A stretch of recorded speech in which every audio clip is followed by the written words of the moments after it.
So the title of my first talk is 2012, Beyond and Beyond the New Earth. Can you hear me okay? Does the sound good?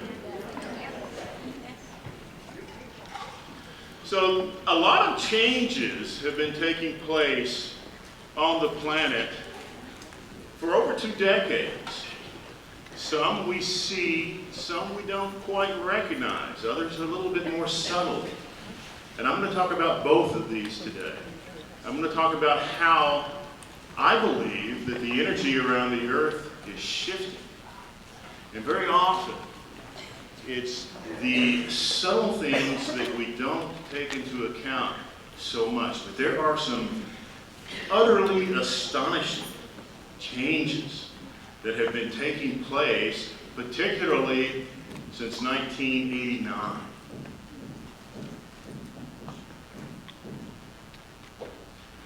And there are changes that are happening with us.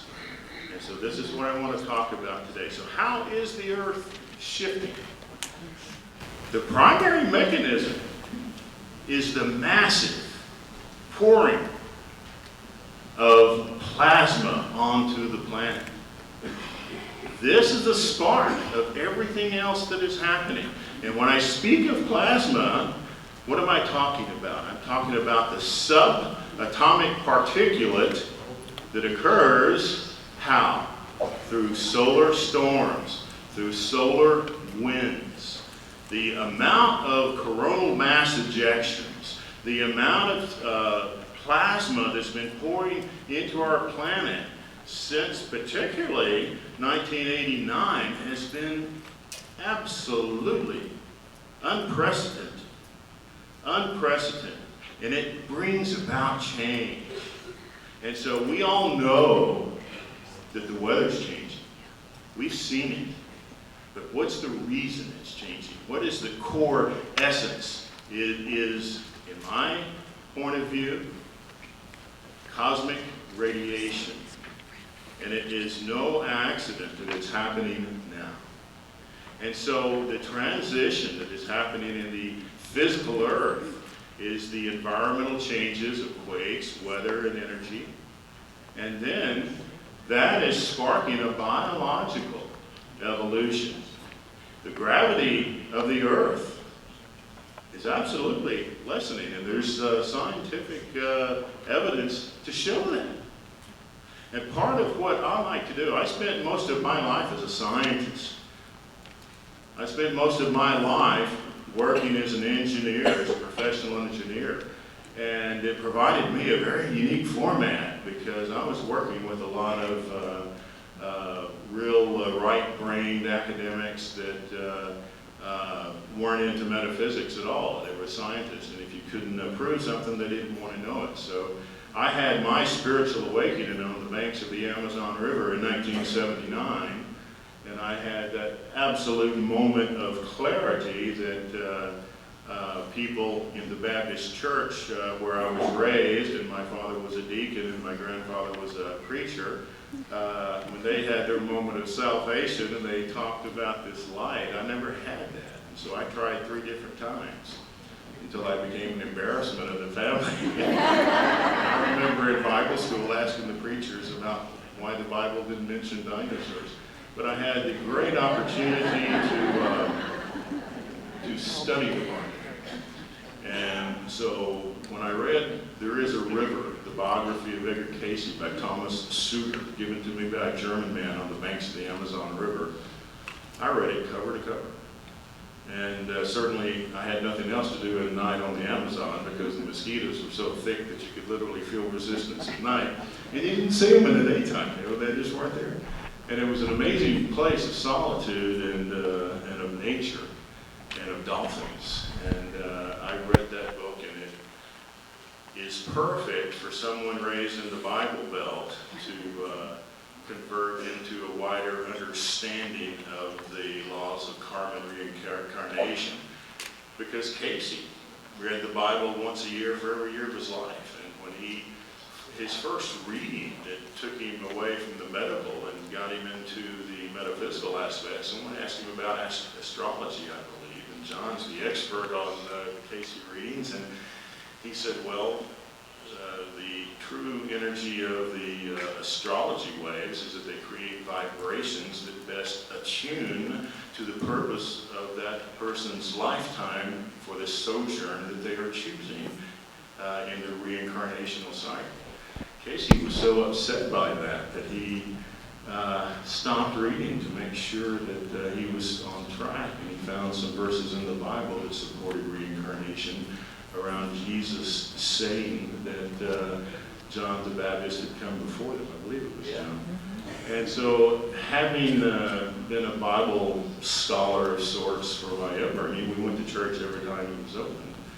All that made sense to me, and that opened a hunger. And so for the next 30 years, I was an expatriate. I lived outside the United States. And my wife and I had some incredible experiences.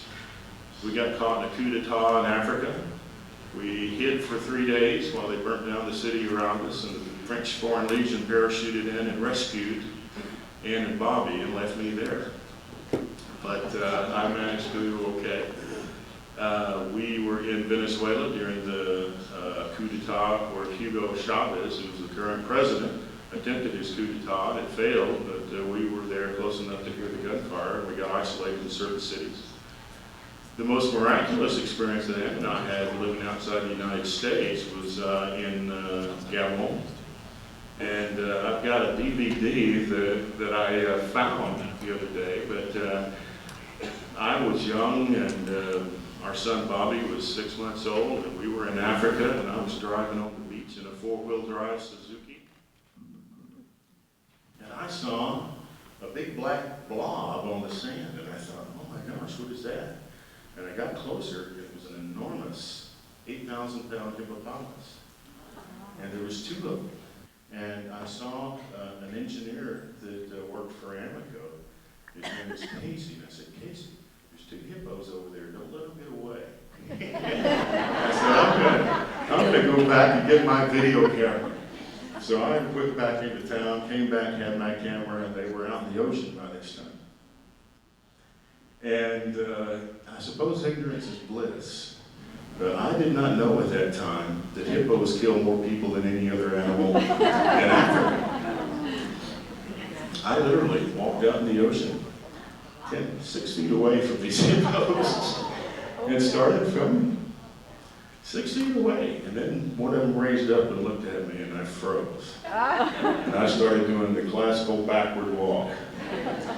And I got to the edge of the water, and they seemed to go back underwater. Everything seemed to be okay. I put my camera down, and Ann and Bobby came, and Bobby was 6 months old. About 10 minutes later, a wave crashes. By this time, everyone's heard about the hippos. There's 40 people along the bluff. And typical of most coastlines, you had at low tide, you had maybe 50 meters of sand, and then a bluff that would come up about 5 to 6 feet. And you couldn't get your cars down at low tide on the beach in certain places. And right about that time, Ann turned to me and said, I think that hippo's going to charge us, so let's get out of here. It's that mother's intuition thing. And wham, 30 meters away, there's an 8,000-pound, 8-foot-long hippopotamus charging us. I grabbed Bobby, and I start running, and I thought it wasn't going to chase us. And it chased us all the way up to about 4 feet behind us, and 70 witnesses. Oh my. And I thought at that point I was going to have to toss Bobby to the side and try to divert him, and it was just amazing. And all the witnesses, and this is an absolute truth, said it was as if that hippo ran into a brick wall. It just stopped, almost fell forward. And so that was an absolute angelic intervention as one possibility. Or it could have been the chili and beans I had the night before. Nonetheless, both were vivid experiences of that day. And so my life in retrospect makes a lot more sense than it did when I was going through it. After I read the Cayce information, I became absolutely hungry. And I was telling John yesterday, at one point, I would get vacation once a year. I would come home to the United States, and I would buy every book I could get into a suitcase from the ARE, and I would go back and read them over and over. And I did that for 30 years. I never lived in a country that was English speaking. And I read metaphysics. I had no interest in most of the television shows. At that time in Brazil, it was mainly novellas, and in Africa, it was mainly political. And so I had the opportunity of studying metaphysics. And the deeper I got into it, the more I realized I was in a different world with the engineering. And I made the mistake of telling a few of the engineers I worked with in Brazil about some of my metaphysical experiences. And they definitely started to look at me funny. And so at that point, I just studied. I kept it to myself. And I started having a strong desire to know more. I came so close to thinking that I was on the wrong track, quitting everything and moving to India, joining an ashram or meditating. Came so close, many times. In retrospect, had I done that, I would not have been able to do what I do now. By staying in that 3D job, I not only completed some very necessary karmic cycles with people. Being an American outside the United States, particularly an American that looks like an American, I found it very hard to blend in because of my height. You learn other points of view. You learn to be a citizen of the world. You learn how other people feel about the United States. You live that we live on a planet and not a country. And that's important, very important.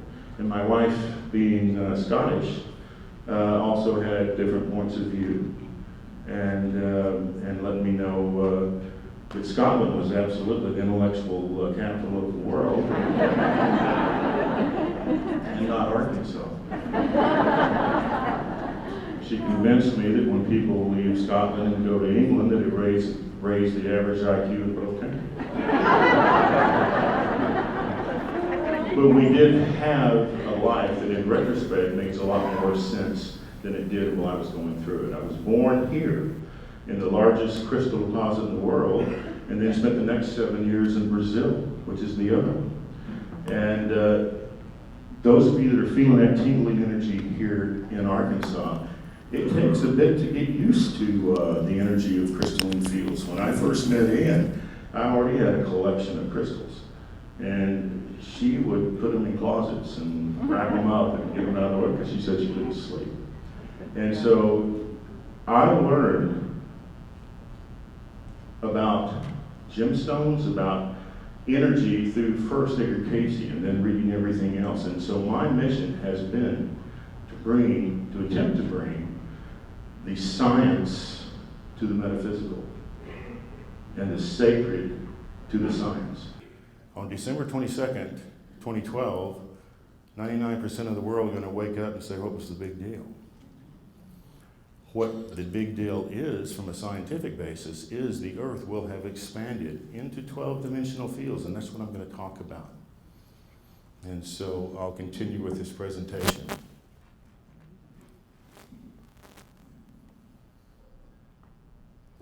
Every planet in our solar system is being affected by this influx of plasma. Not just the Earth. All of the planets in our solar system are warming. And so there is an awareness on a lot of levels that something is happening. On January 5th, a press release about a NASA-funded study stated that severe space weather will have an impact on humans, that it could change our DNA. And there are signals now that DNA is changing. Some scientific groups say that our DNA has shifted as much as 7 to 12% in the last 100 years. The Human Genome Project that cost $2.7 billion revealed scientifically evidence proving that our DNA shifts, that our DNA is changed by the environment and by our consciousness. And so it makes sense that these shifts would occur. And I'm going to talk in a few minutes about the Cambrian radiation. How many know what the Cambrian radiation is? Well, I'll talk about that. It relates to what's happening on our planet right now. Are humans responsible for global warming? All of you just saw an incredible hurricane called Sandy that swept across the coast, the west coast of the United States, the east coast, the northeast coast of the United States. And these hurricanes are happening more and more frequently. And the weather is the weather to do with that. Absolutely it is. But are humans responsible for global warming? Is HAARP responsible for global warming? How many think that it is? I'm going to share some different points of view on that. Can all of you see the slides okay? Do we need to dim the lights a bit? Okay, we're going to have to, let's, Ken, can we dim the lights back there just a little bit? In 2007, after my series of vision question and fasting, I began to channel. I began to have some very deep experiences that I've since written about. But this comes from my channeled source. And it is, I'll read it. Earth shift is a requisite of the new Earth. It is the mechanism for clearing that allows for the higher vibration. Global warming would occur even if humanity were a campestral society. Cosmic radiation results in the heating of the Earth. The increased spinning of the inner core and the outer core are the source of the warming as the mass expands. And the torque ratio between the inner core and the spinning of the Earth allows for the quickening of time, allows for the radiation. Now, this may sound a little bit over-scientific, but if you think about the ideas of magnetic change and pole reversals, you do know that the Earth has reversed its magnetic poles in the past, yes? How many of you understand that? All right, I want a few people to tell me how many times the Earth has shifted its magnetic poles. Yes? Yes. 7? That's Kevin. Who else? Give me some other ideas. More than 100? Who else? More than 1,000? Sorry? 5 or 6? Who said over 1,000? Well, you win. The Earth has shifted its magnetic poles 7,700 times in 4.6 billion years, and as a geologist, I can tell you that's documentable. When basalt solidifies, it almost always has iron inside it, and it will always point to magnetic north. Now, it isn't interesting that one of the Mayan prophecies, and John Major Jenkins is the real source on that, but one of the prophecies said that after 2012, the sun will rise, where? In the west? Yeah, is that one of the prophecies? Have you heard that? Now, if the magnetic poles shift and north goes to the bottom, the sun's still going to rise over the Atlantic, but that would be west, wouldn't it? Still rise in the same place. I don't think there is going to be a magnetic shift immediately. I don't think that the Earth is going to, and let me be clear, a magnetic shift is different from an axial tilt. There's no question an axial tilt, which has occurred too, would be cataclysmic on a global scale. What Metatron tells me is that the changes that we're having now are going to happen gradually. That what good would it do to ascend if we're all going to be wiped out? And it is consciousness that creates the Earth. We are the co-creators of the Earth. And so this is a quote from the book that I recently published, 2012 and Beyond, and I'm going to read these. The cosmos is shifting, physics are expanding. you are discovering that the laws of physics, which you thought were written in stone, are shifting as well, and that expansion goes into multidimensionality. And moreover, you are discovering that thought, divine thought, is the creator of all that is.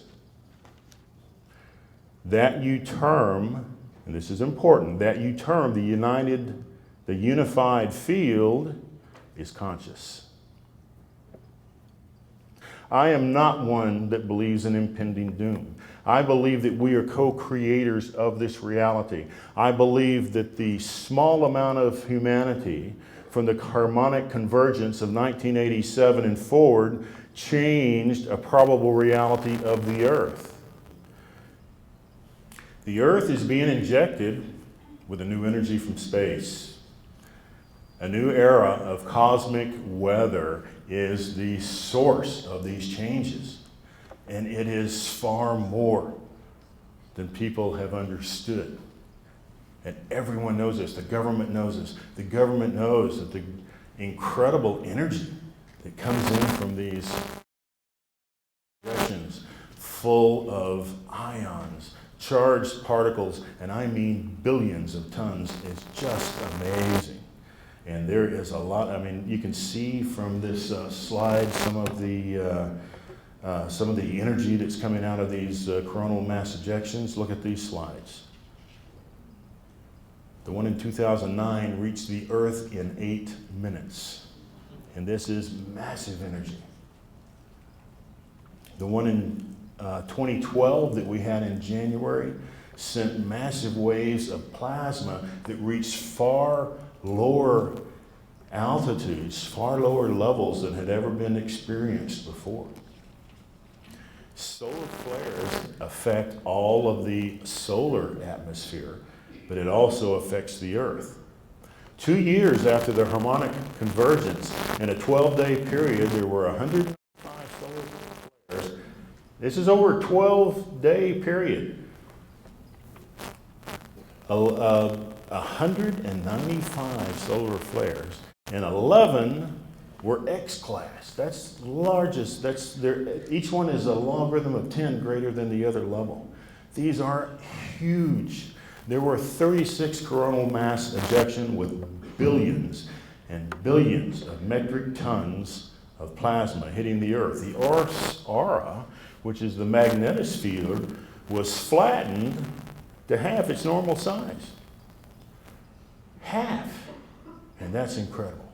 As the shield around our solar system, provided by the solar wind, continues to drop, as the Earth's magnetic field also continued to drop with the December 2008 announcement of recent evidence that current magnetic configurations are generating massive breaches that will permit more geomagnetic storm.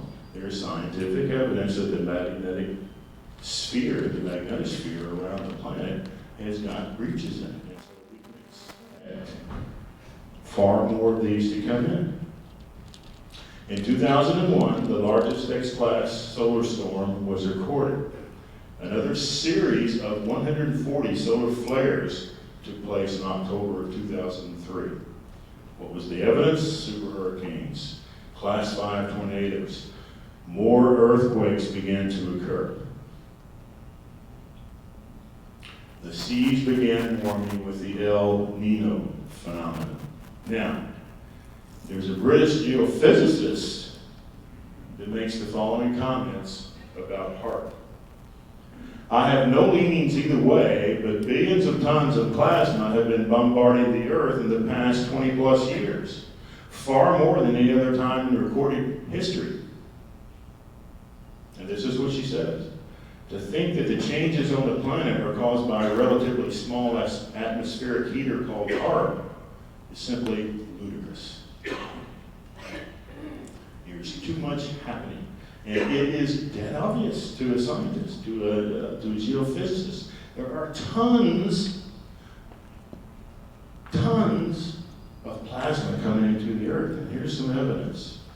And I'll go to this, but there is also a pattern around these storms that are happening. I was in Houston when Hurricane Ike hit a few years ago, and they had a photograph of the eye of the hurricane was octagonal. It was octagonal. They have a geometric aspect to them. Could it be that these are the mechanisms that raise the frequency of the Earth? Could it be that these come and clear the Earth? And I'm going to talk about that on Tuesday. The Earth's core presents longitudinal waves, scalar waves, and the Earth will occasionally have imbalances that have to be fixed, that have to be sorted out. And to a certain degree, when these hurricanes come, when these earthquakes occur, it balances the energy of the planet. And so they have to happen. If they did not happen on the regional scale, they would have to happen on the global scale. But these are mechanisms that make the way for the new Earth. Now we hear evidence of the earthquakes, of the tsunamis, but there is absolute evidence being tracked of jet plasma that is traveling across the Earth. Look at this. This is from National Geological Society and was released by NASA. This is a jet stream showing incredible energies of plasma jetting across the Earth, and that is absolutely amazing, absolutely significant. Now, might these influxes of incredible energies be affecting the dimensional aspects of the Earth? Is the Earth becoming an omni-Earth? Is the influx of coherent light and charged plasma making other dimensions more visible? Some suggest yes. There has been new light phenomena occurring on the planet for the past 2 decades. These involve phenomena called elves and sprites, because that's what they look like. This is actual film taken from a airplane crew coming into California that shows what they call light sprites. Just take a second to watch that.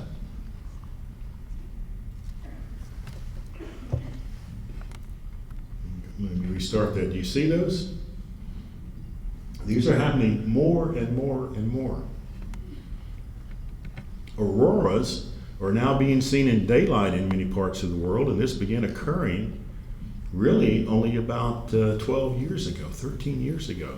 Mysterious light phenomenon of plasma, of photons called sprites and elves now dance in the Earth's atmosphere far more than they used to. These aren't mythical creatures. They are globes and tendrils of light caused by plasma, caused by lightning. Scientists are now getting 3D images of streams of jet plasma circling around the world.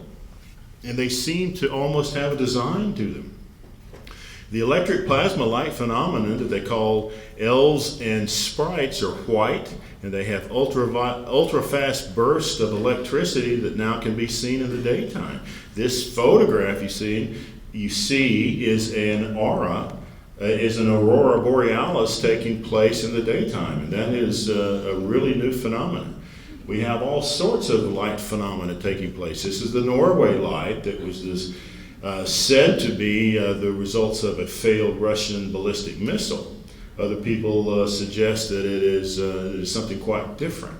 But there are all sorts of phenomena of lightning and sprites around the Earth occurring that we simply did not have before. These are photographs of what they call a jellyfish type of lightning.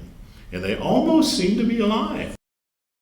It seemed that we had a crop circle appear a few years ago showing a jellyfish. And so plasma life, there is actually a group of physics, there's a branch of physics called plasma physics. And so the idea that life can exist in other forms other than carbon-based is becoming more and more looked at by mainstream academics. We are carbon-based life.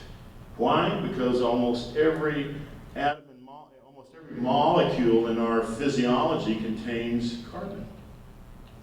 But there are now serious looks at the possibility of life existing in an inorganic form of plasma, of bioplasma, and biophotogenic life.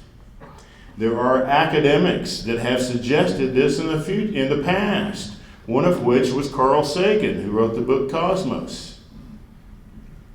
There are also suggestions that all of this radiation may be causing a change in our physicality.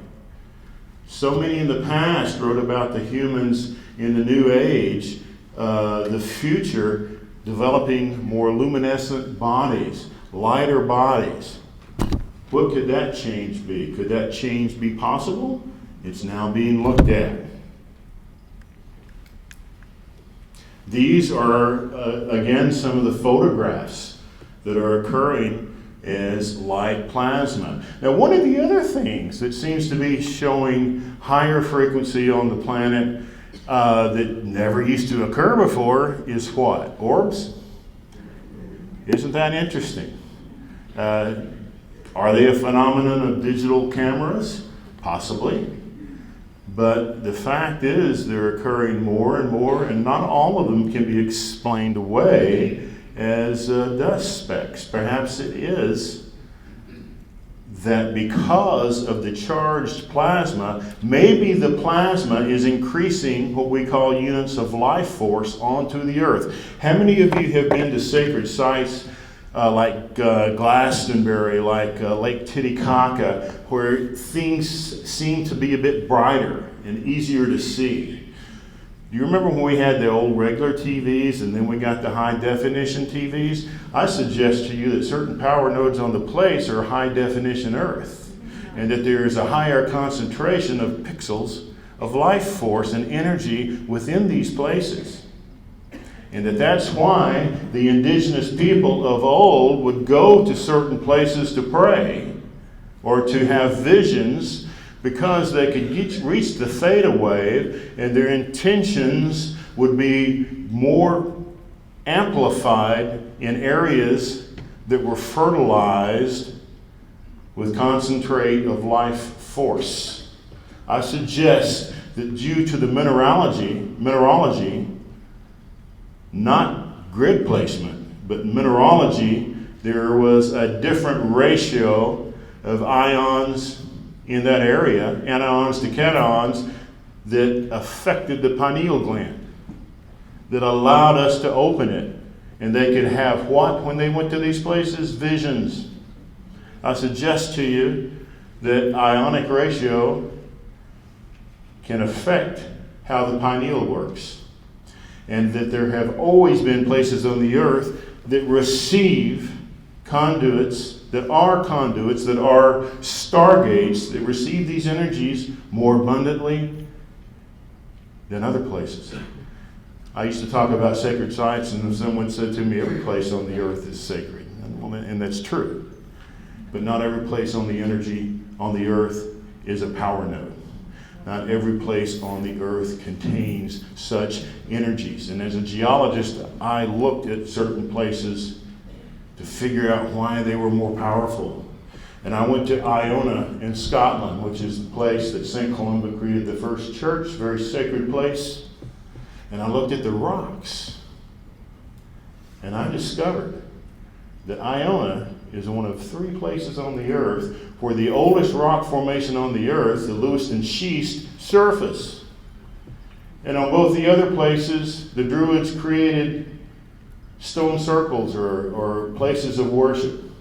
So I suggest to you that one type of energy becomes a magnifier, and that is crystalline energy. Crystalline energy occurs when rock, which has 3 phases, sedimentary, igneous, and then the third. What is that third one called? And what does that indicate? That it goes through a metamorphosis. It was previously not crystalline, is now in a perfect order, and it exudes an electromagnetic field. a crystalline field that it didn't produce before. I suggest to you, how many Canadians are here in the audience? I spent a lot of time in Canada. I suggest to you that metamorphic rock creates a matrix that allows people to be more balanced. The reason Canadians are more balanced than Americans, and believe me, I spent a lot of time in Canada, and I can feel the difference when I go up there and when I come back. My boss, my supervisor in the engineering company was from Edmonton. And he used to use that quote that I use for Scotland, that he had raised the average IQ of both places when he moved to the States from Canada. But when you go up there, you feel that vibration. And in my experience, has been that Canadians are a little bit more balanced than a lot of Americans are. And the reason why is a rock, and this is my theory, called the Canadian Shield. How many of you know what the Canadian Shield is? It's a metamorphic rock crystal that covers 2/3 of Canada. So it's not entirely a credit to you that you're more balanced. It's an obligation. You have the advantage of being, of having that balance. And the fact of the matter is, where we live makes a difference. Where we live makes a difference. And I've lived all over the world, and I lived on the equator so many times, and that is an area that has an odd balance. But the other advantage that Canadians and certain people in South America have is I absolutely believe that between the 45th and 60th parallel, you have the optimal energy balance of magnetics that allows you to have that balance. Particularly along the 51st parallel. You hear all this talk about the 30th parallel. Giza is located at 29.6, and there's 3 pyramids in Galveston, Texas, also located exactly on 29.6. And that's a very, very interesting phenomenon. But the 51st parallel, and I believe that energy goes through the Earth, through the North Pole, comes out the south, circulates back up top, and at certain parallels, really moves powerfully. What's located on the 51st parallel? Lake Louise, Skellig Michael, Stonehenge, Lake Baikal.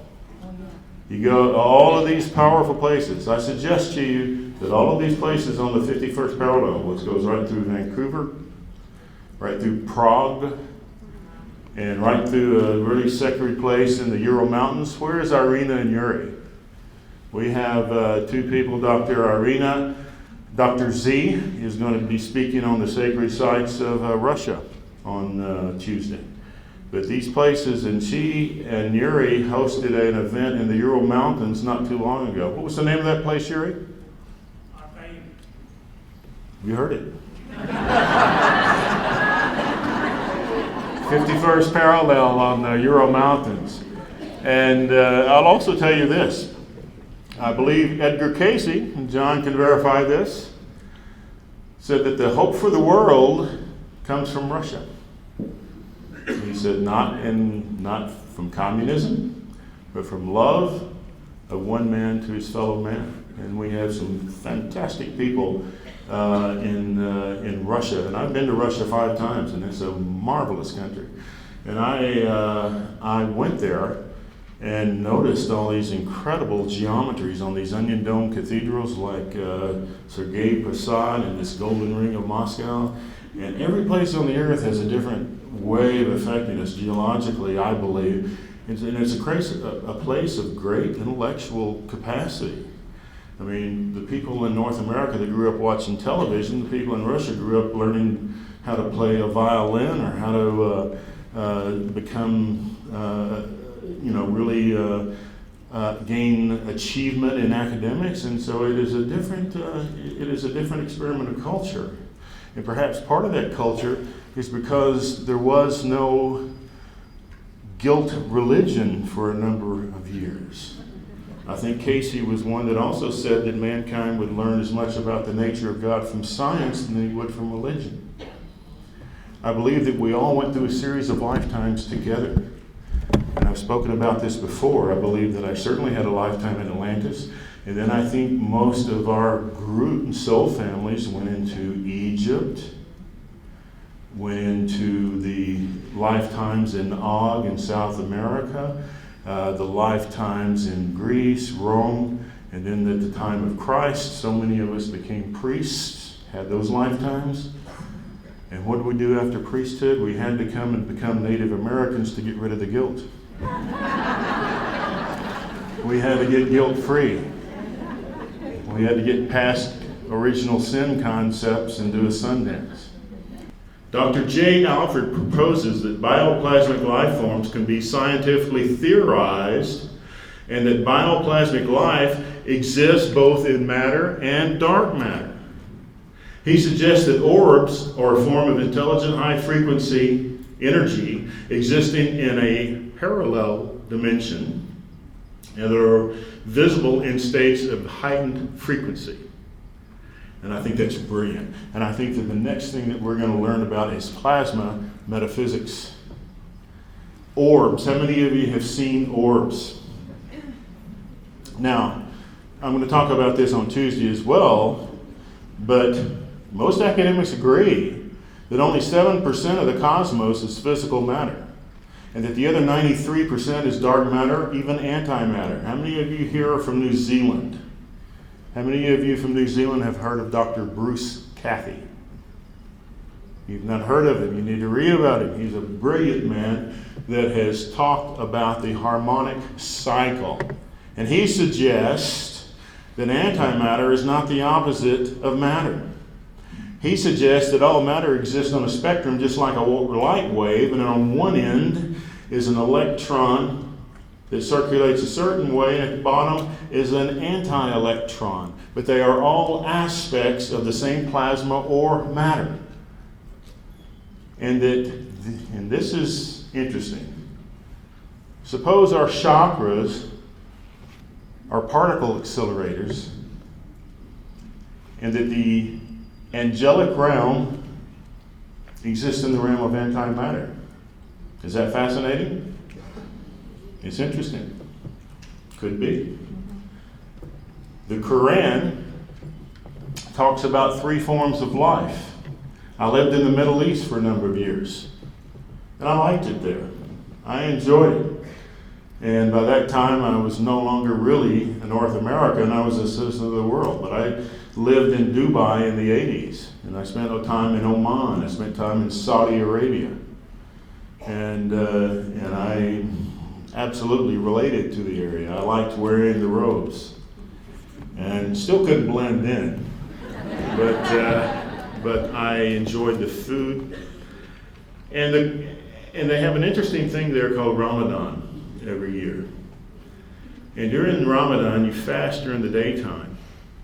And everybody's aware of that. But what a lot of people aren't aware of is that during that time you pray, and you have an obligation to be forgiven by anybody you've offended, and to forgive anyone that's offended you, which is a great idea, great concept. But the Quran talks about life forms existing as clay, human, clay, sodium marillanites, fire, could that be plasma? And light, angelic. And so I had received, after I did my vision quest, really a vault in frequency that had happened. And the name, I started getting several names just, and as God is my witness, I got the name in my head, Dr. Semir Osmanagich, and I even had to ask how to spell it. And I wrote it down, looked him up on the internet, called him, and he answered the phone. He lived in Houston, where I live, and we felt like we had a connection. And he's been coming to Earthkeeper events now for 3 years and talking about his work. But I also kept hearing plasma metaphysics. And so I think there is something to this. People talk about disclosure. I think that there are other life forms, but they're in higher dimensions. I don't think they're going to solidify and walk in front of us. I think we're going to learn how to operate through the pineal and operate lucidly in other dimensions. Graham Hancock's going to talk about DMT on Tuesday. After I did my vision quest, I went to Bolivia, and I did ayahuasca in a sacred way 4 times. Most difficult experience I've ever been through in my life, and it's certainly not anything that can ever be done recreationally. And I had to face every impurity in myself, and it released a lot of energy. It was like a mini Ramadan, except it felt like you were in it. And when I came out of it, I was so happy to be back on the earth. Yes, I got a second chance. I can fix everything. And it was an amazing experience. I'll talk about it on Tuesday in a little bit greater detail. But it took me to a different lens of reality. I think that other dimensions of reality exist through the pineal that we can see through that third eye. I don't think that spacecraft from another dimension has the tensile strength or integrity to solidify very long in the third dimension. I think disclosure, I think reality will occur when we have the ability to see into other dimensions. Why would they come down into a lower frequency? Why, after watching digital TV on satellite, would you want to go back to a satellite antenna? I think it's our challenge to move up there. And I think that the plasma that is coming through these coronal mass ejections are a big piece of that. So let's look at orbs for a second. This photograph was taken last year at Pinnacle Mountain. You see that big blue one in the center there? Interesting. Wendy, did you take this photograph? Someone that went to Tintagel with us took a photograph inside Merlin's cave. And I can't remember who it was. There were several people. But look at that purple beam and look at that purple orb. Tintagel is a very sacred place in the UK, reputed to be King Arthur's home. And I'll talk Tuesday just a little bit too about the possibility that the Christ story also occurs in the King Arthur story. Maybe they're hologramic inserts. I've said this before, but one time I was talking to someone or talking to some people, and I realized that over the course of about 4 or 5 years, I had met at least 10 people that thought they had been St. Peter. And so in my channeling meditation, I asked if any of them were, and the answer was they all were. That is a hologramic master's course that we go to in between lifetimes, and we experience each of the 12 aspects. And that also occurs with the King Arthur story, a different aspect of that Trinity insert, and also in the Horus and Isis scenario. So that's interesting. This was taken this year in the King's Chamber. Interesting photographs, and where is Bruce? Is Bruce in here? Bruce Durbin? Yes, no, Bruce is not here. Bruce is our IT guy. And let's see, where is Bruce? That's him. That's me. I think that's Bruce there. No, this is Bruce here. But interesting orbs in the King's Chamber. Also interesting that we got 80 people in there. And so perhaps our altered experience is because we were using up all the oxygen. I don't know. Another picture the same day. This is taken in April. This is a class I was teaching on sacred sites, and a lady named Pauline Wirtz took this photo and sent it to me. And that's a pretty interesting orb. And just before that, she sent one where I'm on this side of the screen, and there's a smaller version of that there as well. So what are orbs? Maybe our own inspiration creates a stargate through our pineal gland that allows us to receive information when we get in inspired states.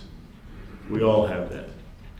We all have that ability, but we're now starting to see perhaps the conduits that lead us to higher aspects of ourselves. Is cosmic radiation changing our DNA? The Cambrian radiation. Are we in for rapid shifts? Are we changing to luminescent crystal beings? Are we changing from carbon base to silicon base? Guess who says it's possible? Dr. Carl Sagan, the cosmos guy, right? What is the Cambrian radiation?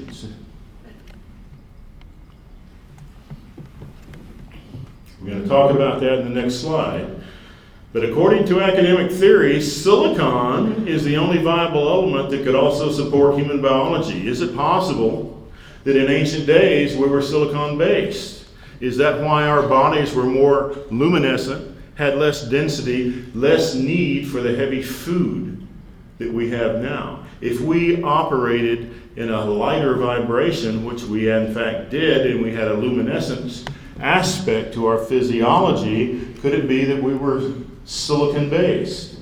It happens to be the opinion of several academics, including Carl Sagan, that silicon-based could support humanity. Now, what is silicon dioxide? There's a piece of silicon dioxide right there on the stage. That is quartz. And so the idea that we're going to a more luminescent being, the fact that there are crystals that exist within our pineal gland, there are crystals that change the energy on entire islands. I talked about Iona. It is a giant crystal of Lewiston schist of metamorphic rock. The Canadian Shield is a giant crystal of metamorphic rock. Metamorphic rock is crystalline, but so are the 7 forms of crystals that naturally take place on the planet, and there are only 7. And they are amazing. And when we are crystalline, everything is organized. Gregg Braden talks about 0 point. I suggest to you that 0 point means no attraction electronically. I also suggest that it means non-polarity. I also suggest that the story of male-female in the Garden of Eden is an aspect of duality, and that we're on the earth attending a master's course. We're on the University of Earth in duality, and that when we graduate, we go back to integral aspect, that we don't split into male-female aspects, and in order to move higher, we move back. That's why Cayce said we spend equal number of lifetimes in both. So I think that the ascension is returning to integral aspect. In higher self, we are not male or female. We are whole. And in polarity, in duality, in non-crystalline fields, in non-0 point fields, we split in half to understand duality, to have free will. So I'm going to go through this last part fairly quickly. The geological time scale, I pointed out the Cambrian radiation happened very short time ago, about 550 or so million years, and the Earth is 4.64 billion with a B years old. Something happened within about a 5 to 10 million year span of the Cambrian time frame, called the Cambrian explosion or the Cambrian radiation. The Cambrian radiation was a relatively rapid appearance of all forms of life that we currently recognize. It's when all of what became animals and humans and biology appeared to certainly show up in the fossil scale. The Cambrian explosion has generated extensive scientific debate, and is the one reason that Charles Darwin said that perhaps his theory could be argued. That maybe not all biology just came from a single cell and worked its way up to human biology. In the Cambrian explosion, life just appeared. So many forms of life just appeared, and it is concluded, it is theorized that was also a period of massive solar storms. massive plasmic injections that not only changed DNA, but created DNA. How are humans affected? The increased background of the Earth and the fact that our DNA can be shifting in this. Dr. Carrie Reams talks about solar flares creating a buildup in the body. The scientist from the Genome Project talks about rapid shifts in human DNA. Now this is what I want to call your attention to, and I want to credit David Wilcock for talking about this. According to a team headed by French Nobel Prize winner Dr. Luc Montagnier, who was acclaimed for his brilliant work on HIV, they did a test, and they took 2 hermetically sealed test tubes side by side, and they put DNA in one of them. The other one was sterile, boiled, absolutely pristine. And they created a theta Hertzian field of around 7 hertz. And after about 30 hours, guess what? The DNA teleported to the other one. It seemed to just miraculously appear in the other one. And it's interesting that it did not happen when they did not have the 7 hertz field. 7.83 happens to be the theta wave. So isn't that fascinating? Does that suggest that certain energy fields within certain widths carry the core of DNA? And then there was another study by a Russian scientist named Peter Garyaev, and he did a test where he put a laser beam and ran it through frog eggs, or ran it through salamander eggs, and put it, and then shined it into frog eggs. And guess what happened? The frog eggs hatched as salamanders. The coherent beam of light that went through the one carried the other. Does it suggest that certain Hertzian waves and certain coherent fields have magical qualities? Quartz crystals, certain quartz crystals carry coherent light. Certain gemstones carry coherent light. Our sun does not produce coherent light. Coherent light is when all the wavelengths are in exactly the same frequency, almost like crystals. That has everything on a steady basis. Light can occur that way in photons and wavelengths, and that is called coherent. This laser beam is coherent light. The first laser was produced by putting light through what? A ruby, corundum, and it came out exactly even. Perhaps the crystals that exist in our pineal gland can be entrained by certain forms of music, by certain visuals of light, and by certain frequencies of coherency. Dr. Marcel Vogel developed the Phi Vogel crystal, which are incredible instruments of thought amplification and pineal opening. Absolutely amazing tools.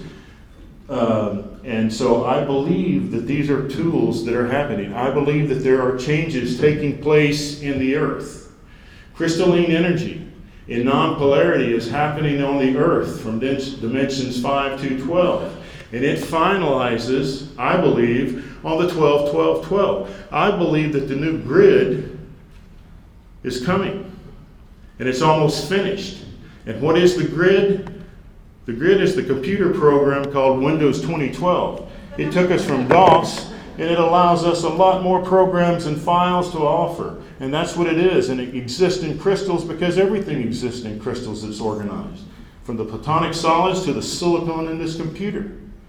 So the new grid, I believe, is a double pentadodecahedron that is a program that allows a subprogram called Earth to operate in a higher dimensional field. Does that make sense? That's the way to understand the grid. It's just a higher program. It took us out of DOS. It's Windows 2012. Windows 2012. And the pineal is the doorway to that. And that is how we're going to see other dimensions. The pineal has a corona. It has a retina. It is an eye in the center of our head. And the key to keeping that open is meditation. Theta wave is coherent energy. And the reason people are drawn to use certain forms of crystals, Edgar Cayce recommended the lapis lazuli as opening the third eye. And what's the third eye? It's the pineal. The lapis lazuli is very inexpensive. Arc maintenance is important because the Schumann resonance, the Earth is a capacitor between the surface with an anionic charge and the stratosphere with a cationic charge. But it's increasing. And the magnetosphere around our body, called the human aura, is going to leak until you learn how to increase that energy. And there's certain things that you can do.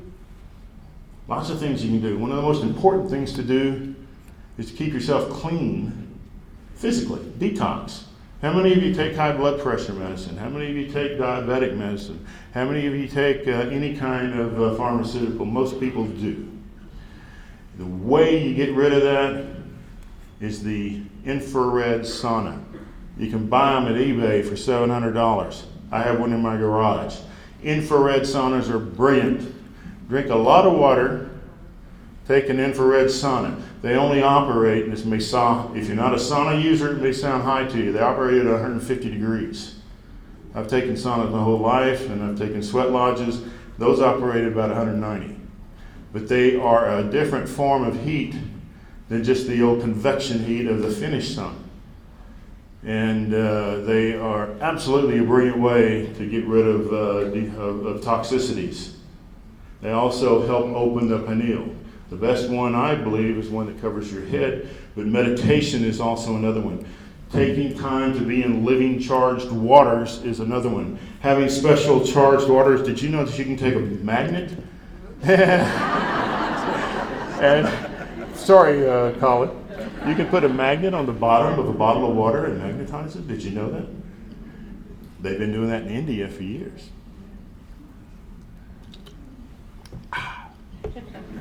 You can magnetize water. You can crystallize water. I think Casey spoke about putting opals inside water for people to drink that were having issues with their eyes. But wearing gemstones is important. Lapis lazuli is not expensive. There are two types of gemstone on the earth: refractive and double refractive. Single refractive and double refractive. Single refractive, the light beam goes straight through it. There's only three on the earth: diamond, spinel, and garnet. Everything else is double refractive. That light gets cut into 90-degree angles.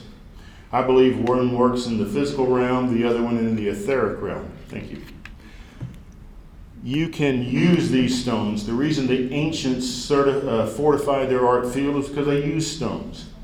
The pharaohs, the czars, the popes always have worn two stones: lapis lazuli and amethyst.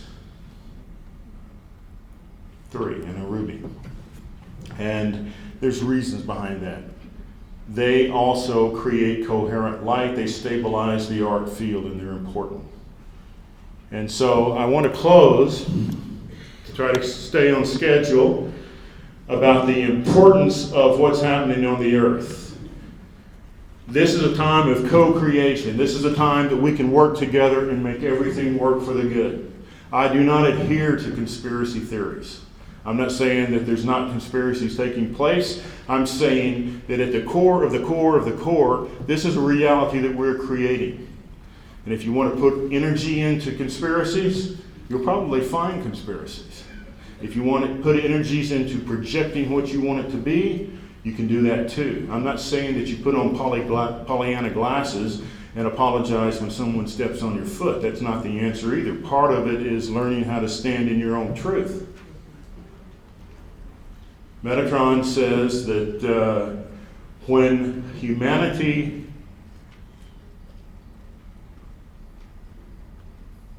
takes the power of love over the love of power, they will make a great leap forward. When humanity accepts the power of love over the love of power, humanity will make a great leap forward. But he adds one bit. He adds one more piece. He says, but love without strength is incomplete. We are here to be responsible creators. We are here to learn how to create. And that doesn't mean putting on rose-colored glasses and allow others to dominate you. Cayce said it's wrong to dominate others, it's wrong to allow others to dominate you. Now there's certain exceptions. You have responsibilities toward a supervisor and vice versa, toward children, but that has to be done in the right way. So responsible creatorship is why you're here, and you have to learn how to create.